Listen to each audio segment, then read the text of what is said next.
Philosophy is the study of the fundamental nature of knowledge, reality, and existence. This is usually applied by people with an ideology. Some are better than others. What the heck am I talking about? Well, an ideology is a system of ideas or ideals. And in fact, some ideas or ideals are, well, terrible. In fact, some ideas are so detrimental that the majority of us tends to wonder collectively why anyone would perform such actions. People in general don't usually debate whether or not a serial killer did something terrible. It seems lately, though, that more actions are permissible today that used to be socially unacceptable. It's a fairly popular argument for the decline of our culture, and it's coming from all angles. No one seems to agree on what is, quote unquote, socially acceptable. I would personally argue that impulsive behavior is the actual culprit of a culture in decline. I'm identifying impulse as action without forethought, just to be clear. Does it seem to anyone else that action without forethought is a legitimate concern, especially during an election year, mainly due to some ideologies having too much rigidity or too many flaws? Look, this is speculation, but it does have a speck of legitimacy. It does seem like the more unyielding an ideology is, the more likely it is to spawn corruption and moral decay. You only have to look at religious cults to see the parallel or proof of this. Of course, this identifies ideological pursuit as a pursuit of extremes in a way.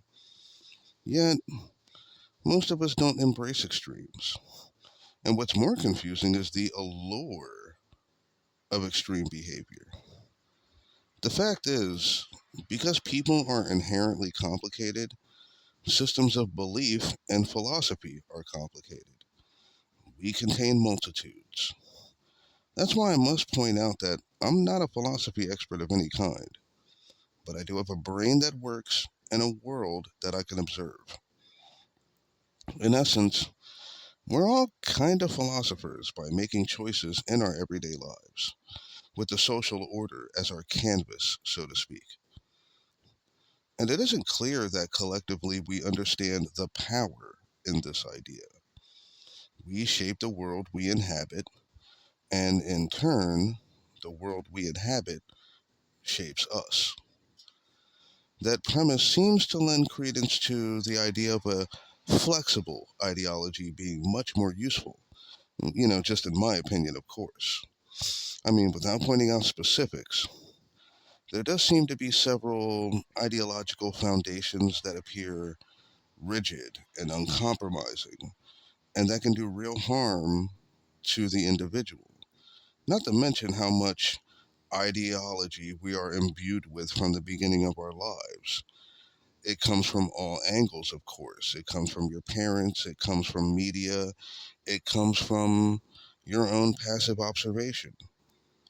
If a system of beliefs doesn't allow you to be the best version of yourself, it's probably not right for you.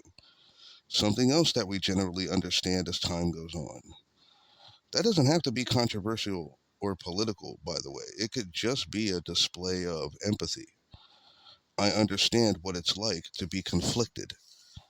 Maybe some of us are still searching for a way to survive and be happy. That tracks in the zeitgeist. And regardless of how you feel about humanity, some people are living the way they think their environment wants them to. It might be helpful to let those people know it's not too late to change if you want to, unless you're on the immediate verge of death. You know, that actually reminds me of one of my favorite parables that I learned growing up. And it's about the road to Damascus and the travel of Saul of Tarsus transforming into Paul the Apostle. It's really an intriguing story, even if you're not a practitioner of the Christian faith. And there's something important that can be revealed within it. If you don't know the story, I'll give you the summation that it's basically supposed to reveal how important being able to change really is. I know there are other parables like that in the world, but that's just my personal reference. You can choose whatever you like. But I honestly think it is important to be able to change our minds because change is constant all around us, including within ourselves. It helps if you believe in things that allow you to do whatever you need to do to be the best version of yourself. I would like to hope that we all, on some level, want to be the best version of ourselves that we can be. And on that front, there's honestly another idea floating around in my mind that the past has helped me find the right questions, and the future has helped me find the right answers. I know that sounds really gimmicky and corny, and anyway, it doesn't really matter. What I'm trying to say is that philosophy in our everyday lives is useful. We tend to think of it as a distant thing, but it's something we use all the time. And it's something that I think would help if within the culture we were more cognitive of those kind of things. All I know about philosophy in everyday life, in earnest, is that having an ideology that's flexible allows change to occur in yourself that results in the best actual version of you. And any kind of belief that doesn't work for you, you still should respect it to a certain extent. Because just like with you, it might work for somebody.